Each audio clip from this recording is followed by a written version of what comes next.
भज गिरिधर गोविंद गोपाला। भजो मुरली मनोहर नंद लाला। भजो मुरली मनोहर नंद लाला। भज गिरिधर गोविंद गोपाला। भज गिरिधर गोविंद गोपाला। भजो मुरली मनोहर नंद लाला। भजो मुरली मनोहर नंद लाला। भज गिरिधर गोविंद गोपाला। भज गिरिधर गोविंद गोपाला। बोलिए वृंदावन बिहारी लाल की जय। जय जय श्री राधे। जय जय श्री राधे।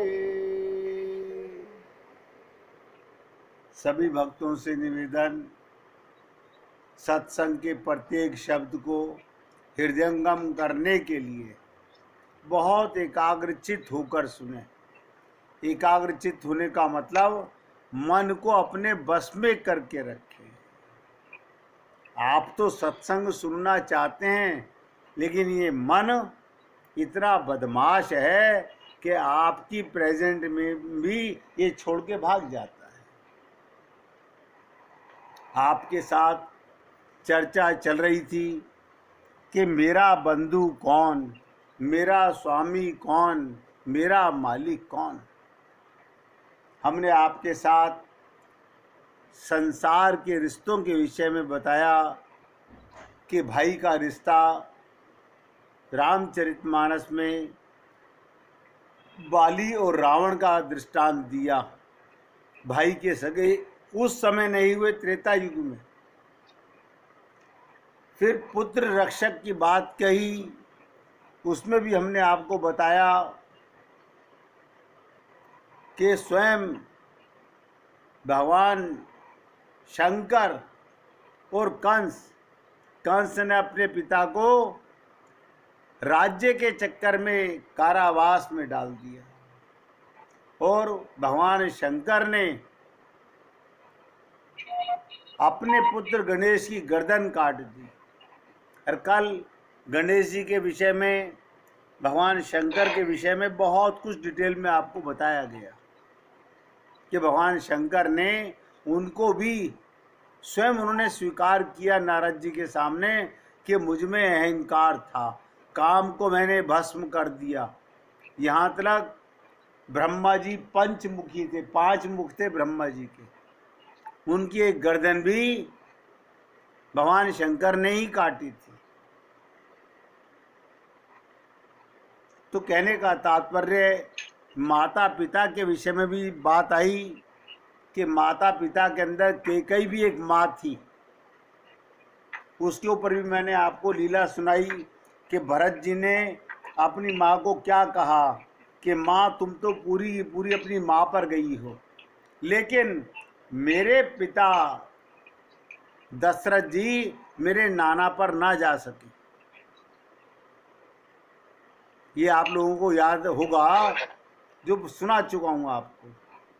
फिर मैंने कहा हिरण्यकश्यपु अपने पुत्र के साथ कैसा व्यवहार कर रहा है, आप सब लोगों को पता है।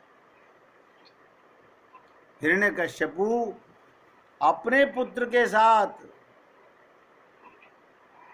कैसा व्यवहार कर रहा है सिर्फ इसलिए कि तू किसी और को भगवान नहीं मानेगा, मैं ही केवल भगवान हूं।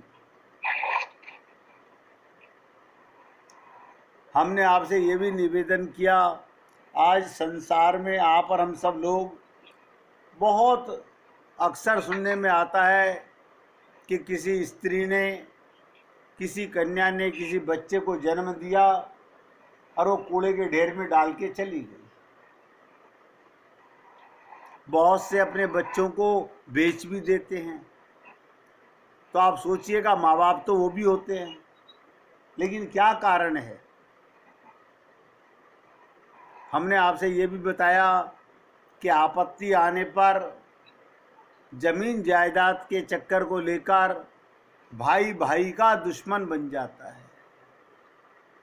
तो ये सब चीज़ें हैं, आप और हम लोगों के रोज़मर्रा की ज़िंदगी में सुनने में, देखने में, समझने में बहुत आती हैं।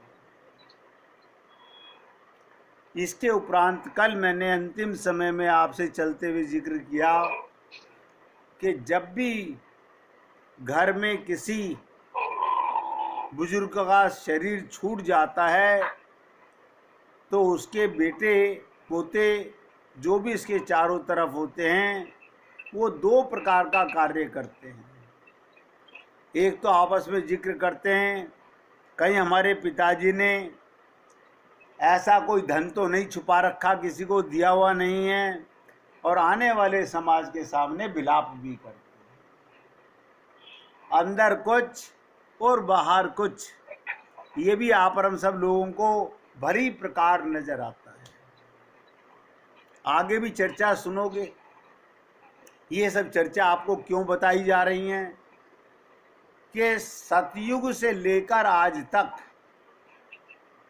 हर युग के अंदर कहीं ना कहीं आपको एक नहीं हजारों प्रमाण मिल जाएंगे कि कौन तुम्हारा हितैषी है।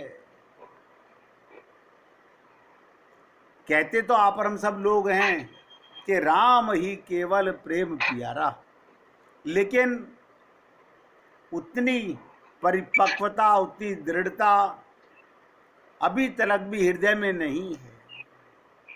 ये सब रिश्ते नातों की बातें सुनने के बाद भी आप और हम लोग शायद ही ये समझ पाएं, कि अभी भी हम सब एक बात कह कर के अपने मन को समझा लेते हैं, हमारा परिवार ऐसा नहीं है। अच्छा है नहीं है, क्योंकि ऐसा मौका ना आए तो अच्छा है, लेकिन ये मन की प्रवृत्ति है, ये स्वार्थ है जीव का। कोई किसी के साथ अग्नि में नहीं कूदा करता। अब बात आगे बढ़ती है और संसार के लिए चर्चा आपके सामने आईना दिखाने का अपने सहित प्रयत्न कर रहा हूं। पति पत्नी का रिश्ता, पति पत्नी का रिश्ता बड़ा पवित्र माना जाता है, वफादार माना जाता है। आपके सामने युधिष्ठिर, धर्मराज, लेना जी, सोचिएगा, धर्मराज युधिष्ठिर अपनी पत्नी को ही जुए में हार गए। धर्मराज कहलाते थे, सत्य बोलने वाले, अपनी पत्नी को ही दांव में लगा दिया। क्या ये सही कार्य था? वो तो पत्नी कोई वस्तु तो है नहीं कि जुए में लगा दी जाए। सोचिएगा, नल दमयंती की कथा भी आपने सुनी होगी कि राजा नल ने भी यही कार्य किया था। दमयंती इतनी खूबसूरत थी कि दमयंती से विवाह करने के लिए स्वर्ग के देवता भी लालायित रहते थे। आप लोगों ने युधिष्ठिर की कथा को तो बहुत करीब से सुना होगा, लेकिन मैं ऐसा महसूस करता हूं नल दमयंती की कथा को आप लोगों ने नहीं सुना होगा। नल दमयंती की कथा को नहीं सुना होगा, और वो भी आपको बताना चाह रहा हूं कि आप और हम लोग कब समझ पाएंगे जिंदगी की सच्चाई को। नल और दमयंती की कथा स्वयंवर प्रेम की कथा थी। दमयंती विदर्भ देश की भीष्मक नाम के राजा की पुत्री थी। राजा भीष्मक ने पूर्ण दमन ऋषि की सेवा की और उन्हीं के आशीर्वाद से भीष्मक के 4 प्रतिबंध दम, दांत, दमन नामक 3 पुत्र और एक कन्या दमयंती पैदा हुई। कन्या अत्यंत रूपवती थी। देखिएगा, दमयंती बहुत सुंदर थी। उसी समय निषद देश का नल नामक राजा राज्य करता था। वो वीरसेन पुत्र का गुणवान और परम सुंदर था। नल भी बहुत सुंदर था। और विदर्भ की राजकुमारी दमयंती राजा नल के गुणों की प्रशंसा सुनती रहती थी और मन ही मन आकर्षित होती थी। जिस प्रकार रुक्मणी भगवान श्री कृष्ण की लीलाएं सुनती थी और उन पर मन ही मन आकर्षित रहती थी। नल दमयंती की पौराणिक प्रेम कथा जग प्रसिद्ध है, जिसे और आप और हम लोग नल दमयंती की कथा कह करके बस खत्म कर देते हैं। अब आप सोचिएगा, नल दमयंती का स्वयंवर कैसे हुआ था। नल दमयंती राजा भीष्मक ने अपनी पुत्री को विवाह योग्य समझकर राजा भीष्मक ने दमयंती के स्वयंवर का डिसाइड किया। बहुत देशों के राजा वहां पर आए।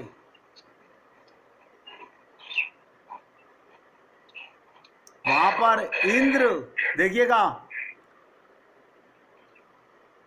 इंद्र देवता भी वहां पर पहुंचे और उनके साथ में अग्नि देवता, वरुण देवता, वायु देवता भी पहुंचे। इंद्र देवता, अग्नि देवता, वरुण और यम, ये भी स्वयंवर में भाग लेने आए। ये चारों देवता भी दमयंती से विवाह करना चाहते थे। ये आपको चरित्र बता रहा हूं देवताओं का। वो भी दमयंती से विवाह करना चाहते थे। और उन्होंने कितनी बड़ी चालाकी की। ये चारों देवता जानते थे कि ये नल से प्रेम करती है, उसके गले में जयमाला डालेगी। अब आप सोचिएगा क्या करेंगे ये देवताओं की चालाकी बताना चाहता हूं आपको, जिनकी आप हम लोग बहुत पूजा करते हैं। इंद्र ने, वरुण ने, अग्नि देवता ने, यम देवता ने, सब ने अपना शरीर नल के शरीर का बना लिया। अपना रूप नल का रूप बना लिया। मतलब स्वयंवर में 5 नल हो गए कि देखें पता नहीं किसके गले में जयमाला डाल दे। नल का रूप धारण कर लिया और जाकर उन सब के बीच में बैठ गए। स्वयंवर का सभा पत्र विशेष जब चालू हुआ, सारा खचाखच भरा हुआ था। देवता वहाँ, यक्ष वहाँ, नाग वहाँ, गंधर्व वहाँ, किन्नर वहाँ। दमयंती ने रंग मंडप में जब प्रवेश किया, दमयंती एक एक नरेश को देखने लगी और नल को ढूंढने लगी, क्योंकि नल के विषय में मन ही मन प्रेम करती थी। जब दमयंती ने देखा कि 5 नल वहां बैठे हुए हैं, 4 देवता और एक साक्षात नल,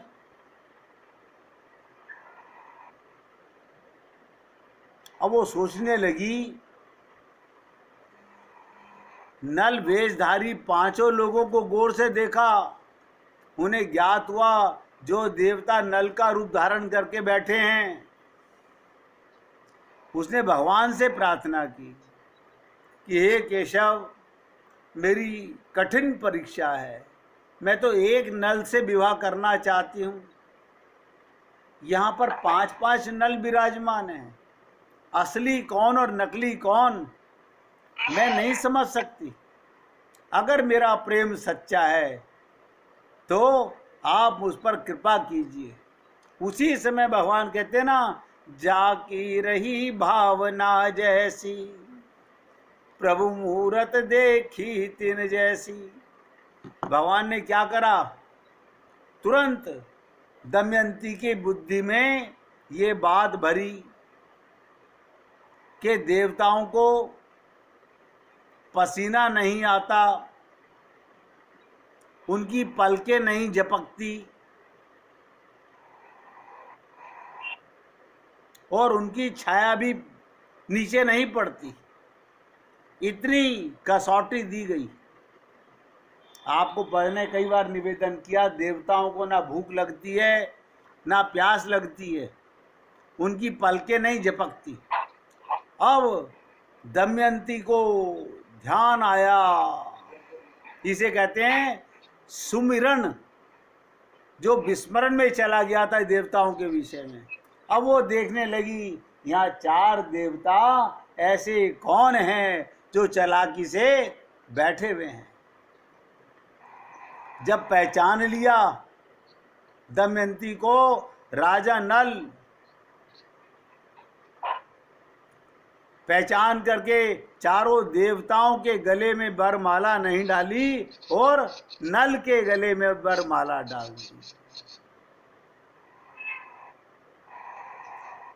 तो कहने का तात्पर्य, देवता भी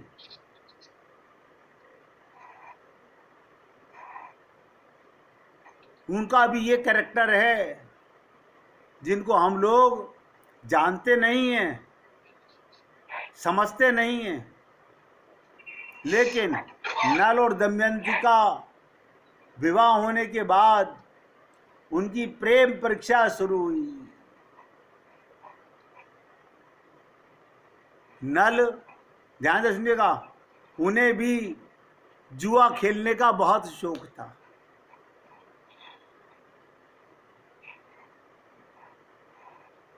धर्मात्मा भी थे, पराक्रमी भी थे। एक दुर्गुण उनके अंदर भी था, वही दुख का कारण बनता है। जुए में राजा अपना सारा राजपाट हार गए तो रानी दमयंती की सलाह पर सब कुछ त्याग कर दमयंती ने साथ नहीं छोड़ा,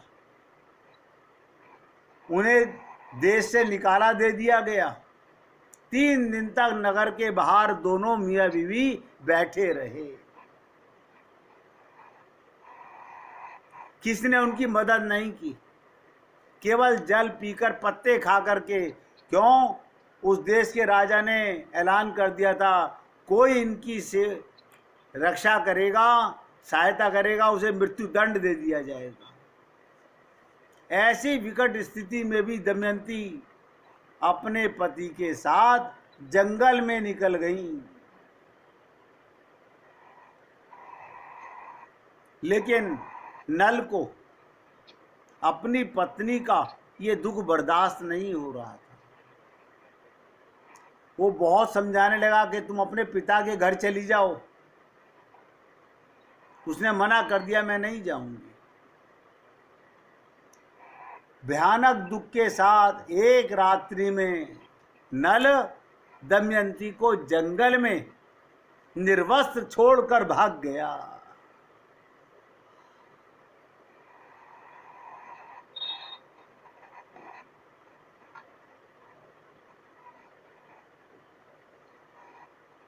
तो मैं आपको ये बताना चाहता हूं, नल दमयंती की हम बहुत कथाएं सुनते हैं। युधिष्ठिर, अर्जुन, ये पांचों भाई वहां सामने ही बैठे हुए थे।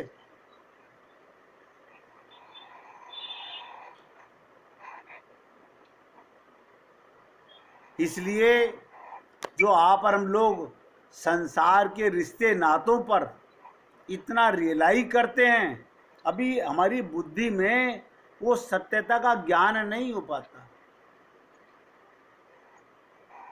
तो कहने का तात्पर्य, युधिष्ठिर की भी कथा आपने सुनी, वो तो आप जानते ही हैं, और नल दमयंती की कथा भी मैंने आपको सुनाई। लेकिन सोचिएगा,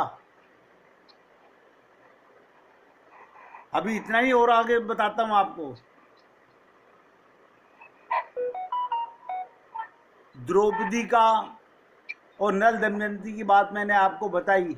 अब आप सोचिएगा, मैंने कौन सा रिश्ता आपके सामने छोड़ा। यहां तक समझिएगा कि आप कहेंगे चंद्रमा और सूर्य, आप हम लोग सूर्य को अर्घ दे रहे हैं। अच्छी बात है। क्या कारण? अपने सुख के कारण। क्या सुख के कारण? शरीर के सुख के कारण। शरीर के सुख के कारण क्या सूर्य देवता आपको भगवत प्राप्ति करा सकते हैं? आवाज नहीं आ रही? आवाज नहीं आ रही।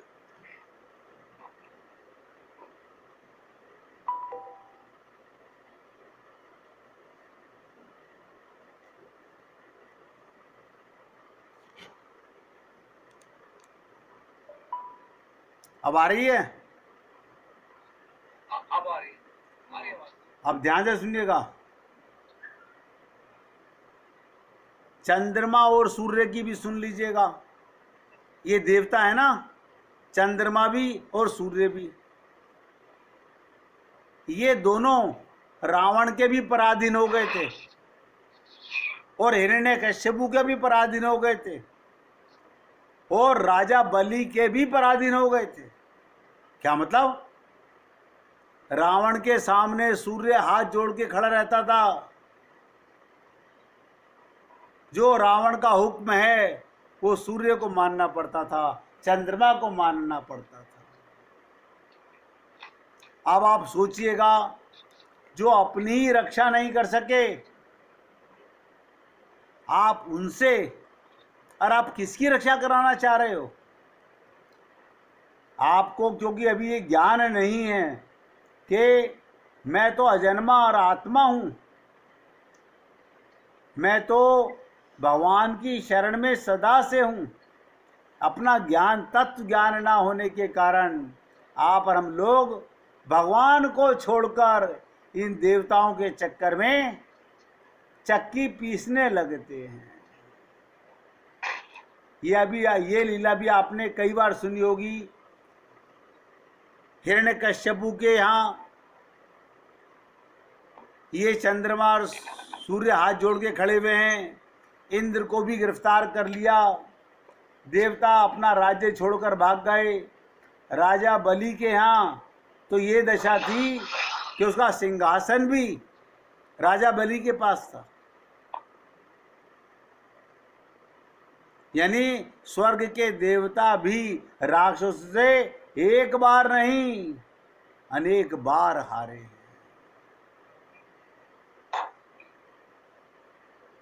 आपने स्वर्ग के देवताओं के विषय में और भी बहुत सुना होगा। 1 मिनट कीर्तन कीजिए, फिर आगे चर्चा करेंगे। श्री कृष्ण